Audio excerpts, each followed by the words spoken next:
تکبیر تشریق کے وجوب کا کیا حکم فقہا نے نقل کیا ہے؟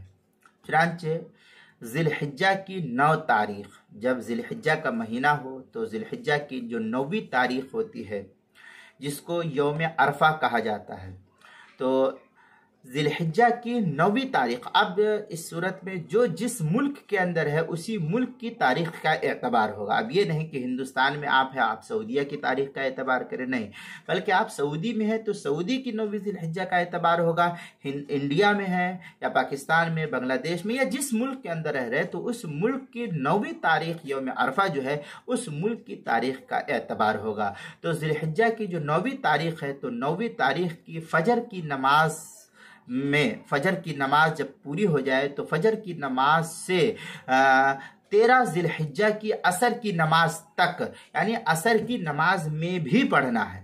یہ بس اوقات لوگ کہتے ہیں کہ عصر کی نماز تک، تو سمجھنے میں دشواری ہوتی ہے۔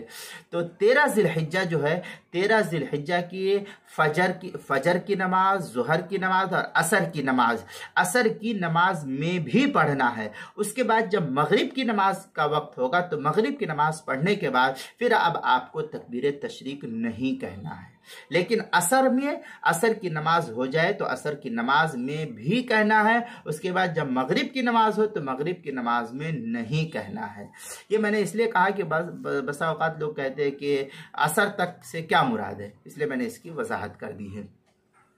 تو 13 ذی الحجہ کے عصر کی نماز تک ہر فرض نماز کے بعد منفرد ہو، مقتدی ہو، امام ہو، مرد ہو یا عورت ہو، سب پر اس تکبیر تشریق کا کہنا اس کو فقہا نے واجب قرار دیا ہے۔ لہذا مرد حضرات کے لیے زور سے کہنا ہے اور خواتین حضرات کے لیے جو ہے آہستہ آواز سے کہنا ہے۔ چنانچہ فتاوی ہند میں ہے وَأَمَّا وَقْتُهُ فَأَوَّلُهُ عَقِيبَ صَلَاةِ الْفَجْرِ مِنْ يَوْمِ عَرَفَةَ وَآخِرُهُ فی قول ابی یوسف و محمد عقیب صلاۃ العصر من آخر ایام التشریق۔